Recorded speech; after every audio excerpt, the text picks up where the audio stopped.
Hello बच्चों, good afternoon to all of you.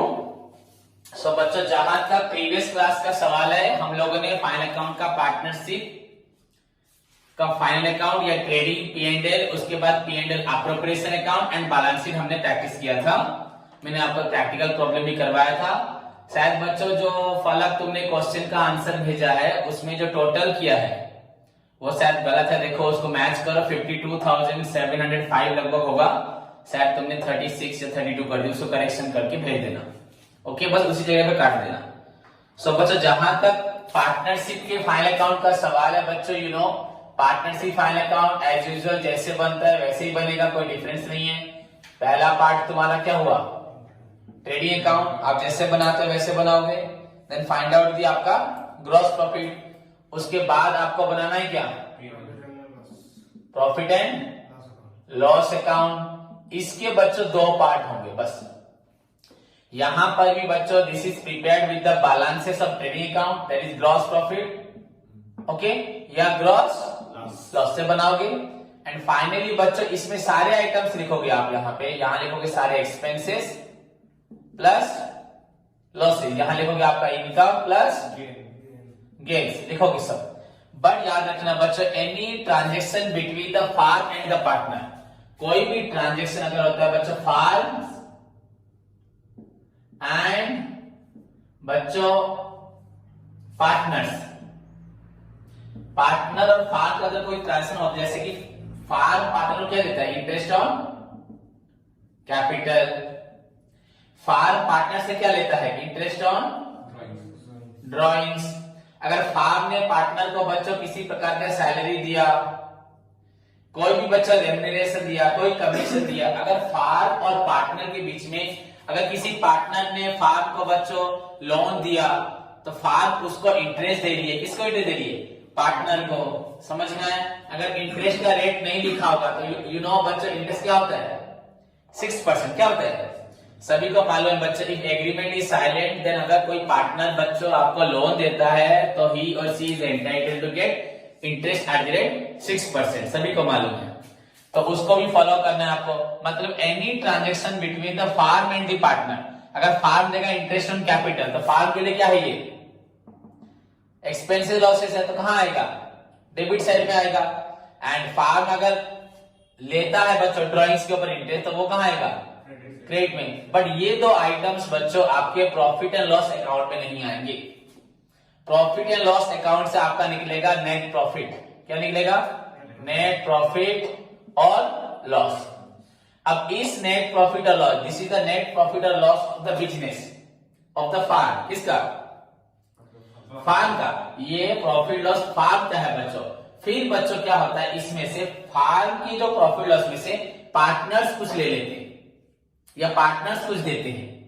तो अगर ये जो प्रॉफिट को हम लोग कहां पे शो करेंगे, P&L appropriation account, profit and loss. ये आपका इंपॉर्टेंट क्वेश्चन भी था +2 में, what do you mean by profit and loss appropriation account. Last class में बता चुका हूं, फिर से अभी बता दे रहा हूं थोड़ा। So it is the extension of बच्चों P&L account, it is the extension of P&L account. It is prepared only in case of partnership business. कहां बनता है, in order to record the transaction between farm and the partner। ये क्यों बनाया जाता है, सिर्फ फार्म एंड द पार्टनर के अंदर जो ट्रांजेक्शन होता है उसके लिए बनाया जाता है। Actually the profit of the firm निकल चुका है बच्चे, जो भी नेट प्रॉफिट नेट लॉस था। अब उस नेट प्रॉफिट नेट लॉस, अगर सपोज प्रॉफिट हुआ है, लॉस होगा तो मिलेगा ही नहीं।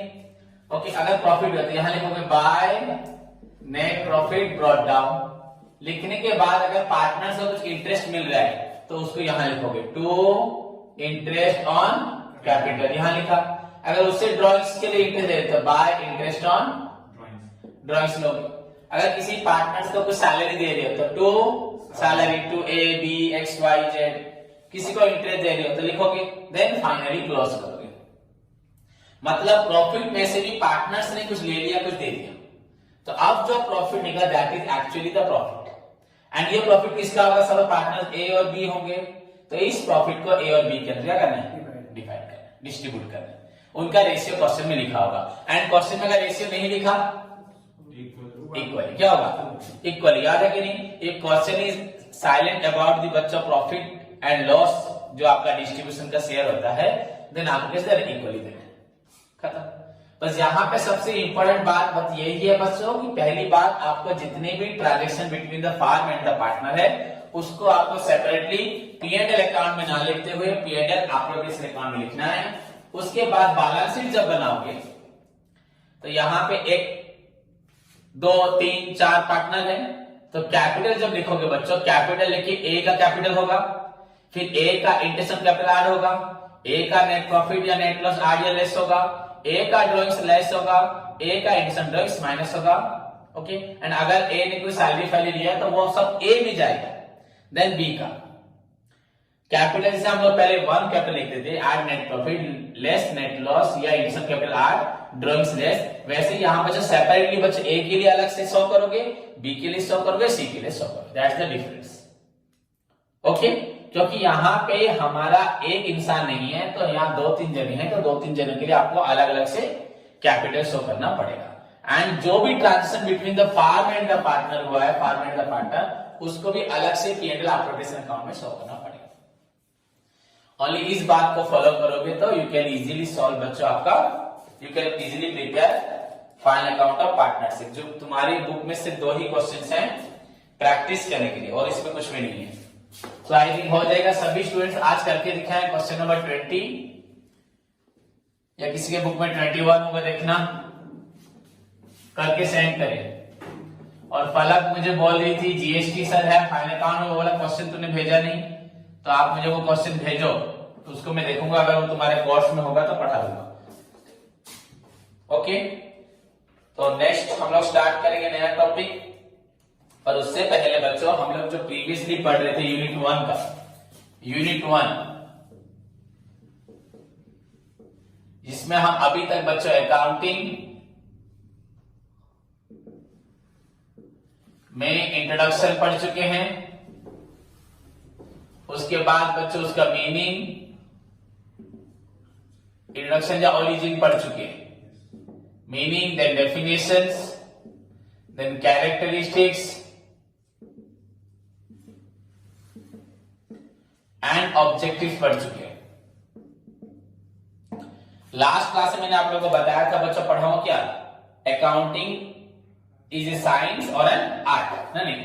तो इज अकाउंटिंग बच्चों, टुडेज क्वेश्चन इज, आज का क्वेश्चन है बच्चों, is accounting is A science, okay, और आर्ट। अकाउंटिंग बच्चों साइंस है या आर्ट है? तो ये आज का क्वेश्चन है बच्चों। इस क्वेश्चन को तुम लोग पहले से बहुत बार सुन चुके हो।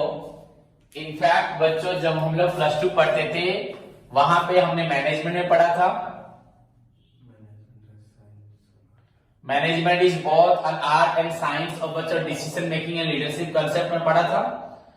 कॉस्ट अकाउंटिंग में भी पढ़ा था बच्चों, cost accounting is a science, art and practice of A cost accountant. Science, art and practice of A cost accountant, वो सब अभी डिस्कस नहीं कर रहे। वैसे ही बच्चों अकाउंटिंग भी आपका क्या होता है, साइंस और एन आर्ट। तो पहली बात बच्चों आंसर क्या होगा, accounting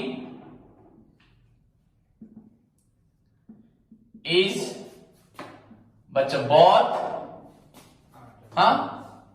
science as well as बच्चों बोथ है साइंस, या बोथ साइंस बच्चों as well as आर्ट। ये साइंस भी है आर्ट भी है। तो पहली बात बच्चों अकाउंटिंग को क्यों साइंस बोला जाएगा, क्यों इसे साइंस बोलते हैं, एज ए साइंस, या why accounting is considered as a science. Accounting को क्यों साइंस बोलते हैं, तो ये है आज का हमारा क्वेश्चन। क्लियर? अकाउंटिंग को क्यों साइंस बोला जाता है, ये क्वेश्चन बच्चों अभी तुम लोग पढ़ो ना पढ़ो बट फ्यूचर में बहुत जरूरी है। क्लियर? किसी भी कॉन्सेप्चुअल क्लैरिटी के लिए आपको इंटरव्यू अटेंड करना है या सीए पढ़ने जाना है तो वहां पे ये सब चीजों की जरूरत बहुत आएगी, जब फंडामेंटल फाउंडेशन जो एग्जाम्स तुम दोगे। तो बच्चों अकाउंटिंग को साइंस क्यों बोलते हैं बच्चों, एज ए साइंस बच्चों accounting is a body of, as a science बच्चों accounting is a body of, notes में लिखा है, मुझे बोलने की जरूरत नहीं, फिर भी लिख दे रहा हूं, बस बोलना है। Accounting is a body of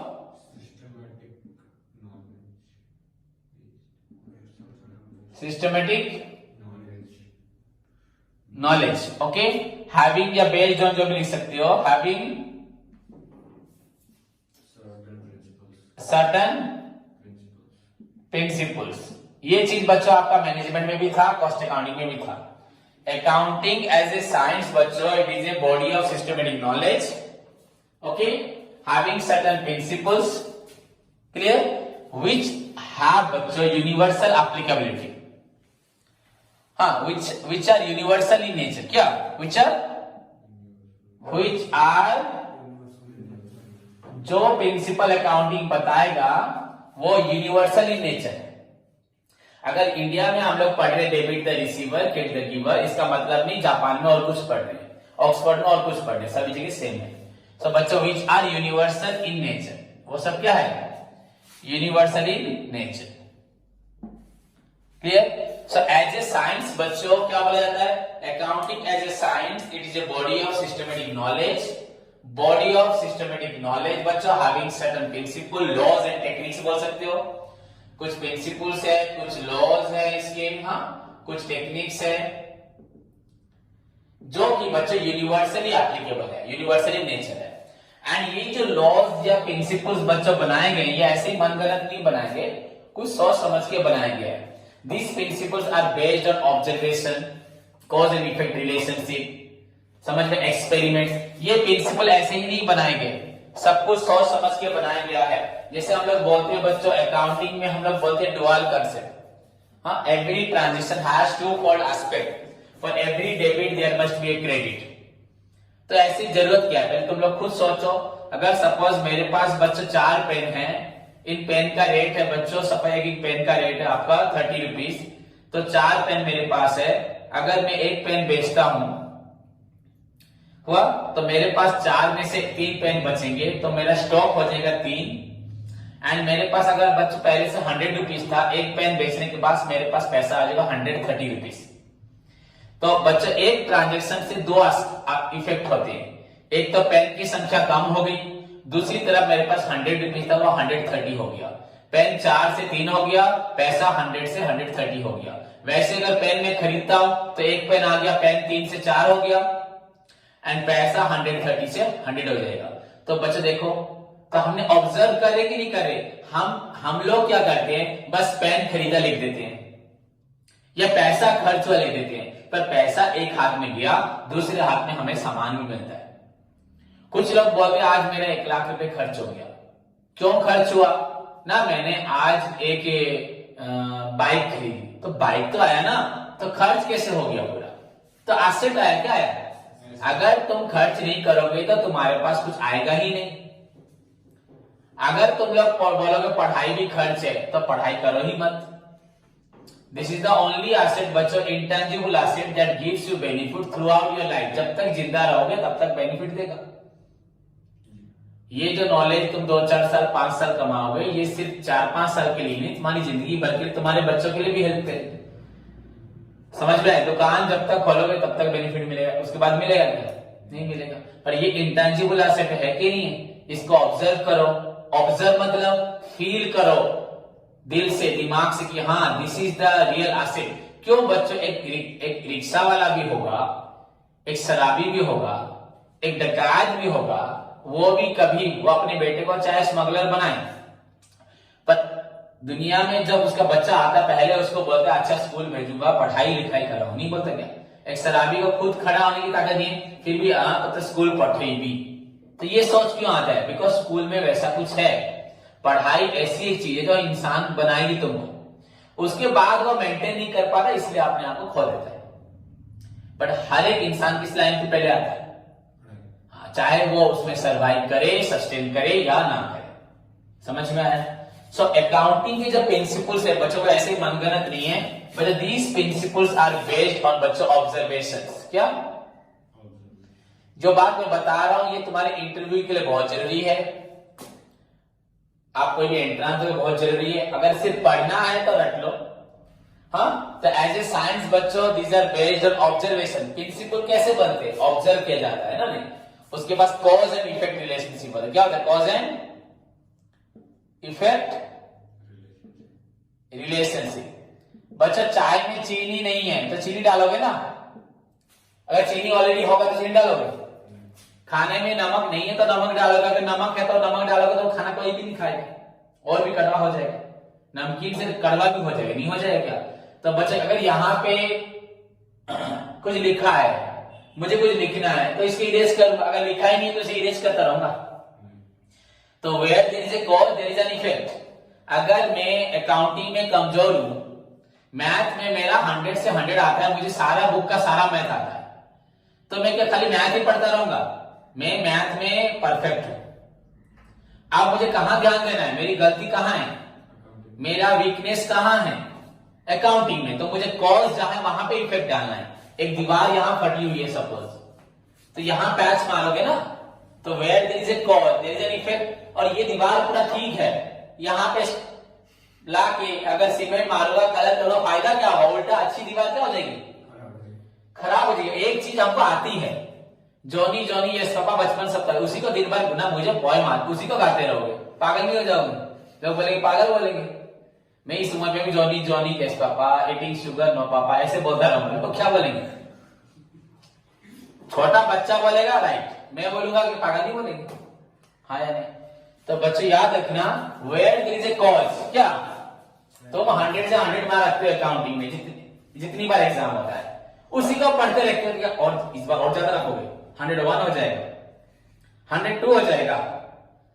समझ में आया कि नहीं आया? तुम्हारा तबियत खराब नहीं तो मैं इंजेक्शन मारूंगा, तो क्या तबियत और बूस्ट करेगा, बॉडी निकल जाएगी।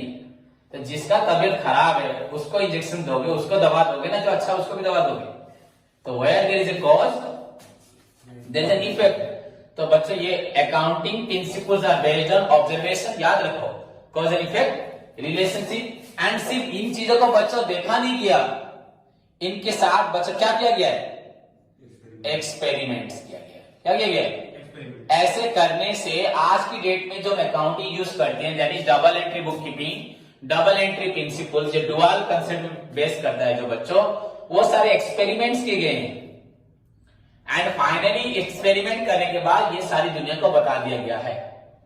अकाउंटिंग में जो है सारी दुनिया को बताया गया है एंड सभी उसको फॉलो करती है। सो दैट्स व्हाई बच्चों इसमें certain specific principle laws and techniques है which are universal in nature. Why universal in nature बच्चों? Because these principles are बच्चों based on observation, cause and effect relationship, experiments. समझ में आया कि नहीं? ये तीनों कंडीशंस है। These conditions बच्चों satisfy होता है किसमें? Principles में। That's why बच्चों accounting is a science. मेरी बात समझे कि नहीं समझे? That's why it is known as science. Clear? Okay. जब हम शुरू में बच्चे जर्नल पढ़ते थे, याद करो, जर्नल में Ram started business with cash. हाँ, रीड दी ट्रांजेक्शन केयरफुली, पहले क्वेश्चन को ठीक से पढ़ो, देन उसके बाद identify the name of account, एक राम कैपिटल अकाउंट और एक कैश अकाउंट। उसके बाद राम कौन सा अकाउंट है? Personal account. कैश कौन सा अकाउंट है? Real account. फिर गोल्डन रूल सिल्वर रूल था ना, उसको अप्लाई करते, debit the receiver, credit the giver, debit word comes in, credit word goes out. तब हम लोग हर चीज को फॉलो करते थे, प्रिंसिपल को फॉलो करते थे, करते करते क्या करते थे? जर्नल एंट्री पास करते थे, जर्नलाइजिंग करते थे, जर्नल बुक बनाते थे। याद है कि नहीं याद है? ओके। तो हम लोग कुछ प्रिंसिपल फॉलो करते हैं, पर वही चीज जब बच्चा हमें याद रह जाती है, एक काम को बार बार जब करते हैं वो हमारे दिमाग में रह जाती है, है नहीं? सपोज मैं एक मैथ करते करते से रुक गया, भूल गया, तो फॉर्मूला याद करूंगा, कहीं गलती तो देखो फिर से याद करके करूंगा, तो दैट इज बच्चों साइंस। क्या है? साइंस। पर बिना देखे बिना सोचे कर दे रहा हूं, वो आर्ट। क्या हो गया?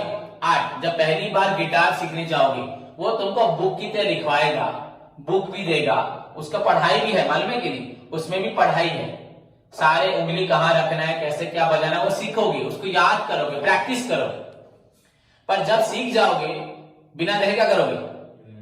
तो वो आर्ट क्या हो जाएगा? 8 हो जाएगा, नहीं याद होगा?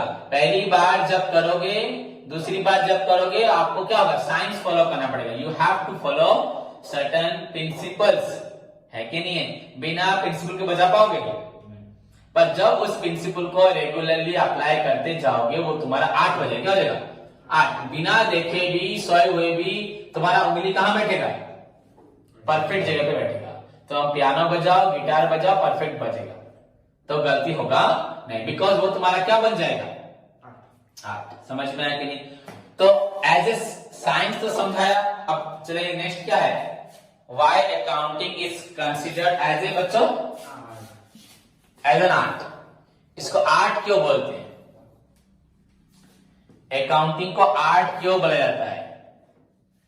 एग्जाम में लिखना बच्चों अगर आएगा, accounting is science because it is a body of systematic knowledge having certain principles, laws and techniques which are universal in nature, because these are based on बच्चों cause and effect relationship, observation, experiments. Clear?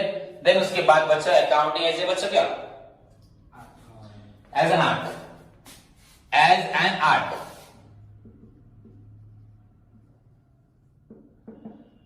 बच्चों art एक कला होती है। हाँ, यहाँ पे book के हिसाब से देखेंगे, नोट्स के हिसाब से भी वहां थोड़ा डिफरेंस आएगा। मैंने जो एक बात बताई, एक काम को, एक रूल्स रेगुलेशन को बार बार फॉलो करना क्या है? आर्ट। एक नियम को बार बार फॉलो करना क्या है? आर्ट है। ओके। अकाउंटिंग को बच्चों आर्ट कहने का एक मतलब ये भी है बच्चों, अकाउंटिंग में कुछ रूल्स रेगुलेशंस हैं, कुछ प्रिंसिपल्स हैं, कुछ कॉन्सेप्ट्स हैं, कुछ कन्वेंशंस हैं। मैं ऑलरेडी प्रीवियस जो पुराने बच्चे इनको पढ़ा चुका हूं, कॉन्सेप्ट्स हैं, कन्वेंशन। बच्चों नोट्स में भी आपका वही लिखा होगा बच्चों, जिसको सभी फॉलो करते हैं। अगर मैं एक बात बोलूं, हाँ, हम लोगों में, हाँ, हम हिंदुओं में, हम हिंदुओं की बात करता हूं, तो हमारी देखो बातें बच्चों, हमारे घर में पूजा होती है, मेरे घर में जैसे पूजा होती है, क्या श्रीधर तेरे घर में पूजा होती है? बोल सकता है? खाली यस सर बोल दिया, अभी नहीं बोल दे रहा है, कुछ तो सोच के बोलो। मेरे घर में जैसे पूजा होती है, तुम्हारे घर में वैसे होती है क्या? मेरे पापा जैसे करते थे, मम्मी जैसे करते थे, मैं भी वैसे करता हूं।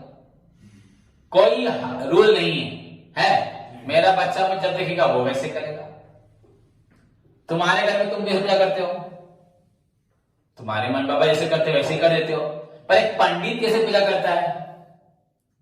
वो रूल्स के साथ करता है, वो बुक पढ़ के करता है। वो भी जो पंडित बुक पढ़ा होगा वो परफेक्ट करेगा, जो बुक नहीं पढ़ा होगा उनकी भी पूजा की विधि क्या है? देखो सारे पंडित की पूजा विधि अलग अलग है। क्यों अलग अलग है? वो बोलता है मैंने अपने पापा से सीखा, वो अपने पापा से सीखा। अरे लेकिन वेद विद्यालय जाओ, जो हिंदुओं का वेद विद्यालय, वहां पे जो पढ़ के आए हैं, बने हैं पंडित, तो उन्होंने बुक पढ़ा हुआ है। वो दुनिया में कहीं भी पूजा करेंगे, उनका पूजा का विधि पूरा सेम है। केंझर के लोग, पुरी के लोग, दिल्ली के लोग, महाराष्ट्र के लोग, सबके जगह पूजा का विधि क्या है? पर हम लोग क्या करते हैं? सेम को फॉलो करते हैं क्या? हम क्या करते हैं? कुछ एक्सेप्टेड थ्योरी, एक्सेप्टेड कन्वेंशन, उसने बोल दिया मतलब ऐसे ही हम लोग करेंगे। हाँ, समझ में आया कि नहीं? पर अगर वही बात बच्चों मुस्लिमों के बारे में करोगे, क्रिश्चियन के बारे में करोगे, उनका गलत नहीं होगा। वो लोग हमेशा बुक पढ़ते रहते हैं, वो अपनी पूजा का विधि बुक पढ़े करते हैं। पर हिंदू में क्या होता है, पर्टिकुलरली बहुत सारे ग्रंथ, बहुत सारे बुक्स को मानते हैं, तो इसलिए सबका अलग अलग ट्रेडिशन है। कोई हमें स्पेसिफिक बंधन में बंधना नहीं है, हमारा जो सोच बता रहा है कि नहीं है? तो इसलिए कोई कृष्ण को मान रहा है, कोई राम को मान रहा है, कोई शिव को मान रहा है, चल रहा है। पर अगर हम डेफिनेट बुक्स को फॉलो करें तो सबका सेम होगा कि नहीं होगा? समझ में आए कि नहीं आए? तो वैसे ही बच्चों अकाउंटिंग में डिफरेंट डिफरेंट बच्चों कॉन्सेप्ट्स है, सोच है। बच्चों जैसे मैंने तुमको बताया स्ट्रेट लाइन मेथड बताया डिप्रिसिएशन में, डिमिनिशिंग बैलेंस मेथड है। मेरी कंपनी यूज करती है स्ट्रेट लाइन मेथड, तो मेरी कंपनी में जो भी आएगा क्या फॉलो करेगा? और एक कंपनी करती है बच्चों डिमिनिशिंग बैलेंस मेथड, तो वो क्या गलत है? डिमिनिशिंग तो मोर अप्रोप्रिएट है, किससे? पर वो फॉलो कर रही है, मैं वो फॉलो कर रहा हूं। तो मेरी सोच यही है कि हमें किसमें डिफरेंस चार्ज करना है? स्ट्रेट लाइन में। तो उसी को ही चार्ज करना है हमें, और कोई नया रूल्स देखना नहीं है, कोई एक्सपेरिमेंट करना नहीं है, कोई ऑब्जर्वेशन करना नहीं है, हमें उसी को फॉलो करना है। सो अकाउंटिंग बच्चों एज एन आर्ट बच्चों, it is based on certain accepted बच्चों rules, regulation, principle, concept and convention. समझ में? एज एन आर्ट बच्चों इट इज बेस्ड ऑन बच्चों सर्टन एक्सेप्टेड बच्चों थ्योरीज। ओके, जो वो बोल रहा है वही सही है, जो वो नहीं बोल रहा वो गलत है, इसका मतलब सर्टन एक्सेप्टेड बच्चों आपका थ्योरीज।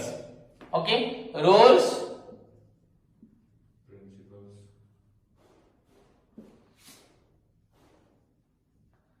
रेगुलेशंस, कॉन्सेप्ट्स, तुमको समझाऊंगा कॉन्सेप्ट्स, एंड बच्चों लगा लो कन्वेंशन, क्या सब बताऊंगा। हमारे घर में ऐसी दिवाली होती है, उसके घर में ऐसी होती है क्या? सबकी मनमर्जी से। तो बच्चा सर्टन एक्सेप्टेड थ्योरी, ये किस पे डिपेंड करता है? Accepted theory. समझ में आया कि नहीं? सबका अपनी अपनी मर्जी चलता रहता है बच्चों। अगर मार्केट में दीप बिकते हैं, देखो दीप भी एक तरह के होते हैं क्या? तो वो कुम्हार जो बना रहा है उसका बनाने का तरीका, इसका बनाने का तरीका सबका अलग अलग है, तो वो अपने तरीके को ही फॉलो करेगा, उसको जितना बोलो चेंज नहीं करेगा। नहीं तो मार्केट में सारे दीप एक जैसे होते हैं, सारा का प्राइस भी सेम होता है, एक थोड़ा सा चेंज कर देंगे वो प्राइस चेंज हो जाएगा, हाँ या नहीं?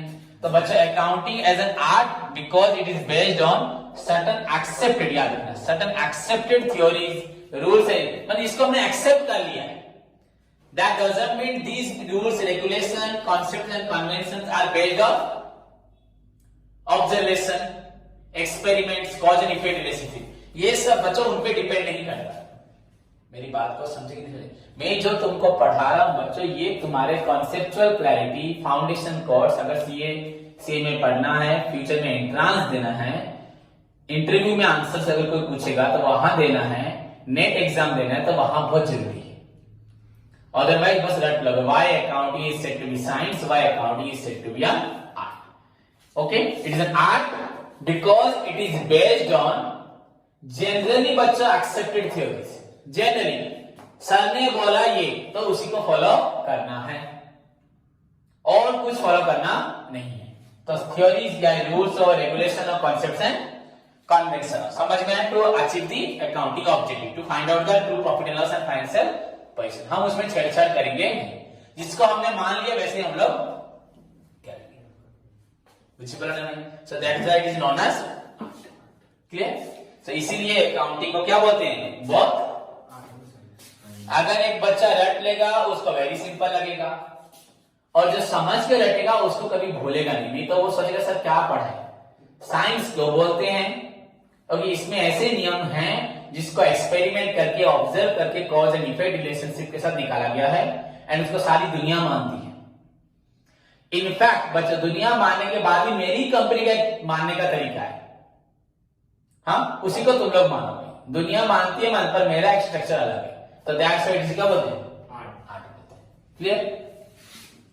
सो देयरफॉर बच्चों अकाउंटिंग इज बोथ साइंस बच्चों एज वेल एज आर्ट। इसलिए अकाउंटिंग को साइंस बोलते हैं और क्या बोलते हैं? आर्ट बोलते हैं। क्लियर?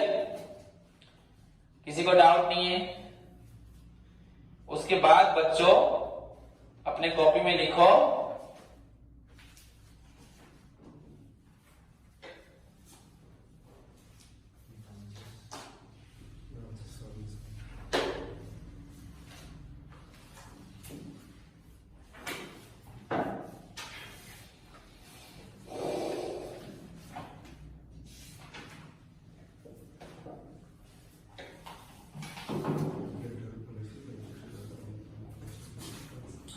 राइट डाउन बच्चों, अपनी बुक में लिखो अकाउंटिंग।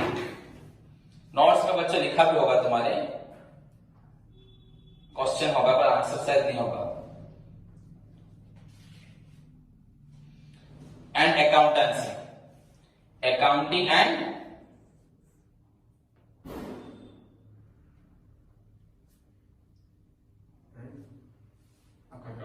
अकाउंटेंसी।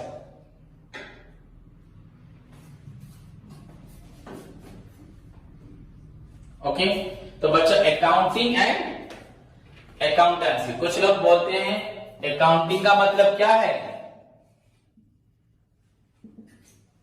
ये ऐसे क्वेश्चन है जिसको आंसर देना बिल्कुल डिफिकल्ट नहीं है, पर कोई आंसर नहीं दे पाता क्योंकि इन क्वेश्चंस पे कोई ज्यादा ध्यान देता ही नहीं है और यहीं पे मार खा जाओगे सभी बच्चे।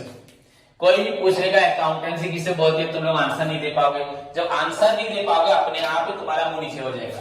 बोलते हो सर क्या पढ़ रहे हो ना अकाउंटेंसी, फिर कोई बच्चा बोलते क्या पढ़ रहे हो ना अकाउंटिंग पढ़ रहे हैं, तो दोनों आंसर सेम है लगभग।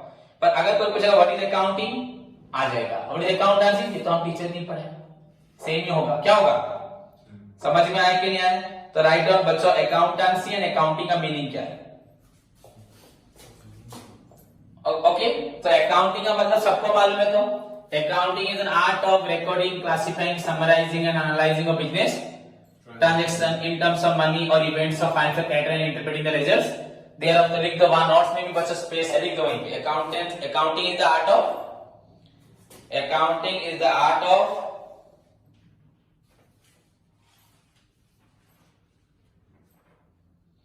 recording,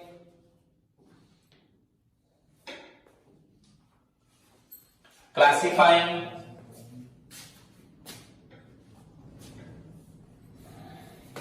summarizing and बच्चों analyzing of business transaction,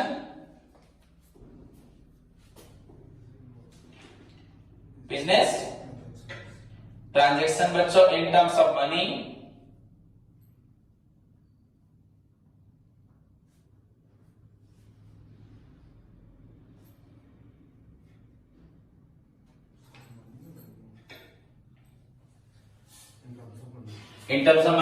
और इवेंट्स ऑफ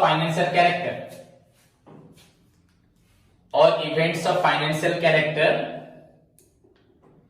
एंड बच्चों interpreting the results there of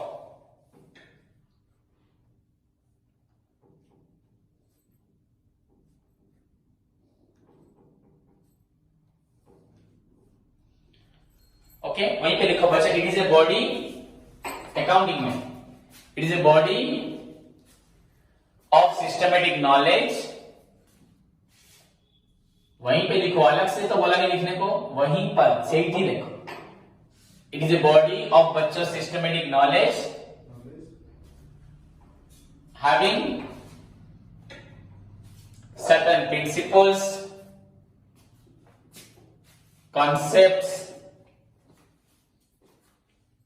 conventions,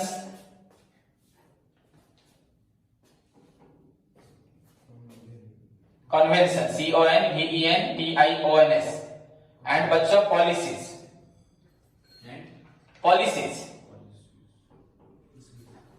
okay, which is known as, for which it is known as science and art भी तो होता है ना, वहां पे प्रिंसिपल के बाद मैंने क्या ऐड कर दिया, हाँ, तब आर्ट भी बोलते हैं बच्चा। First art, science as well as art हुआ। देन हम लिखो accountancy, what is known as accountancy बच्चा। Accountancy is the science comma art and practice of बच्चों accountant,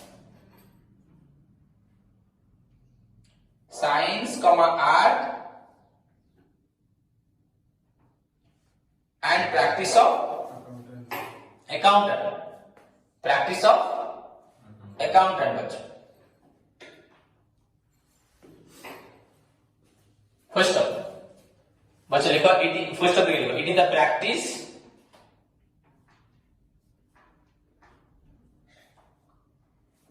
of science and art. It is the practice of bachcha science and art of accounting. It is the practice of bachcha science and art of accounting in determining the profit and loss. बच्चों उसी science and art को practice करने को बोलते हैं accountancy, profit and loss. देखो अभी अगर तुमको नहीं समझ में आएगा तो मेरी बात को बस सुनो। बच्चों अकाउंटिंग के काम करने को प्रैक्टिस करना। मैं डॉक्टर बनूंगा पर मेडिकल साइंस पढ़ना पड़ेगा। क्या पढ़ना पड़ता है? अकाउंटिंग सीखने के लिए हम क्या पढ़ेंगे? पढ़ क्या रहे? ओवरऑल क्या पढ़ रहे? अकाउंटेंसी। पर सीख क्या रहे? अकाउंटिंग। बच्चों practice of accounting, regular practice of accounting, accounting practice करने को क्या बोलते हैं? अकाउंटेंसी। क्या? Accountancy is the practice of art and science of accounting. Accounting में जो आर्ट एंड साइंस है उसको प्रैक्टिस करने को क्या बोलते हैं? So accountancy is the application of accounting principles, accounting methods, accounting बच्चा साइंस एंड आर्ट। अकाउंटिंग में जो साइंस आर्ट है उसको अप्लाई करने को, उसको प्रैक्टिस करने को क्या बोलते हैं? अकाउंटेंसी। समझ में आया कि नहीं आया? नहीं आया? अकाउंटिंग में जो जो नियम्स है उसको फॉलो करने को क्या बोलते हैं? Accountancy. So accountancy is the practice of applying the science and art, practice of applying the science and art in recording, classifying, summarizing। माने तुम लोग क्या सीख रहे हो? Journal, ledger, trial balance, trading, P&L, balancing सीख रहे हो। इसको सीखने की कला को, इसको प्रैक्टिस करने को, इसको सीखना एक पढ़ाई is known as accountancy. Accountancy is the practice of science and art of recording. Practice करना बच्चों बार बार। समझ में आया? The practice of science and art of. इसी काम को सीखना। हम क्या सीख रहे हैं? अकाउंटेंसी सीख रहे हैं। उसमें क्या पढ़ रहे हैं? अकाउंटिंग पढ़ रहे हैं, सीख रहे हैं अकाउंटेंसी। वो एक ही बात है।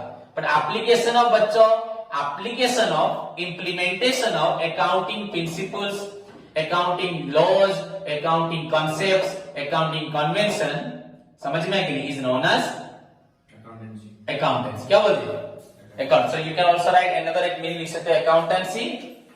और तो लिख दो accountancy is the practice of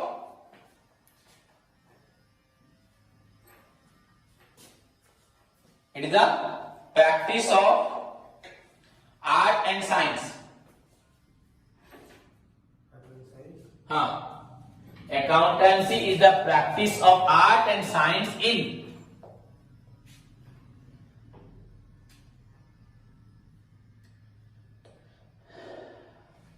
accountancy is the practice of art and science। लिखा ना? साइंस इन लिखो मत of. Art and science of. हाँ, अकाउंटिंग इन रिकॉर्डिंग, क्लासिफाइंग,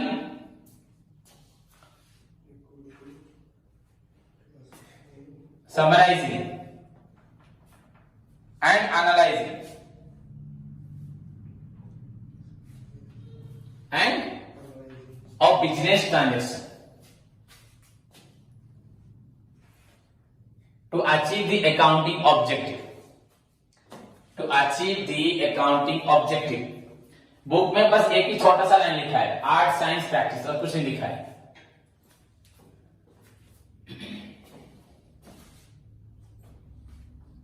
और याद रखो बच्चों ध्यान से, accountancy is the practice and art is a practice of art and science। देखा ना? practice of art and science of accounting in the field of in recording, classifying, summarizing, analyzing, reporting लिख सकते हो, या interpreting। क्या analyzing का लिखा है ना? और क्या लिखा उसके बाद लिखा है? analyzing के बाद लिख दो बच्चे and interpreting लिख दो, वहीं पे ऐड कर दो, analyzing and interpreting फाइनल कंक्लूज होगा। द बिजनेस ट्रांजेक्शन हो गया।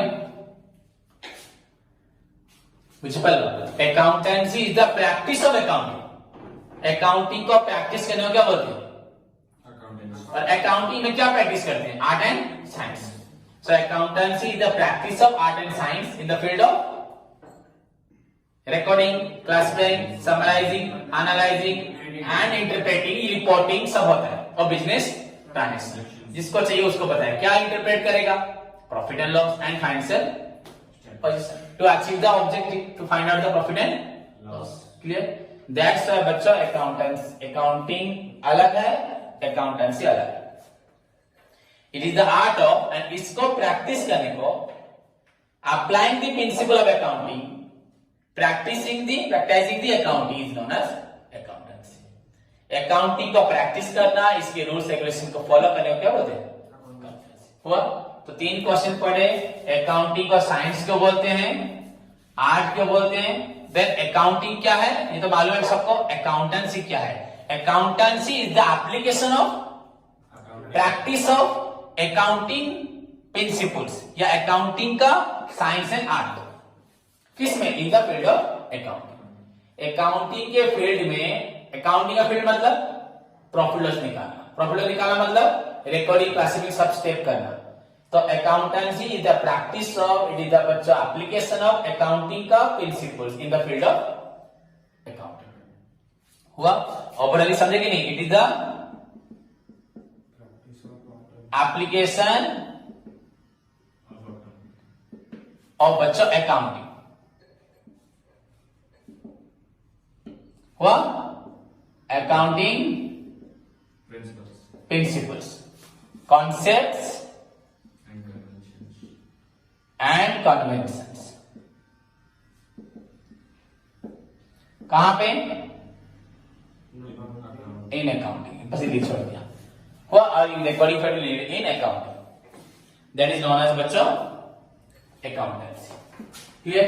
तो ये क्वेश्चन कभी कभी पूछेगा कोई, तो तुम उसको बोल नहीं पाओगे, तो आपसे याद रखना। तो what is accounting? Clear? Accountancy clear? Why it is called science? Why it is called art? Okay. Then बच्चों forms of accounting, एक सिंगल एंट्री सिस्टम और एक डबल एंट्री सिस्टम है कि नहीं है? ये नेक्स्ट क्लास में पढ़ेंगे। सिंगल एंट्री है, डबल एंट्री। ओके। तो आज का होमवर्क बच्चों सभी लिखें। पहले लास्ट क्वेश्चन ऑफ पार्टनरशिप को कंप्लीट करें। फलक मुझे भेजना, जीएसटी वाला क्वेश्चन अगर कोर्स में होगा तो पढ़ाऊंगा, ठीक है? हम फंडामेंटल थ्योरी के साथ बच्चों नेक्स्ट टॉपिक भी स्टार्ट करेंगे धीरे धीरे। ओके। तो ये पहला होमवर्क है। उसके साथ बच्चों बिजनेस लॉ के लिए मैंने बोला था, बिजनेस लॉ की क्लासेस सभी स्टूडेंट्स ले सकते हो, मुझे इन्फॉर्म करना। ओके, धन्यवाद।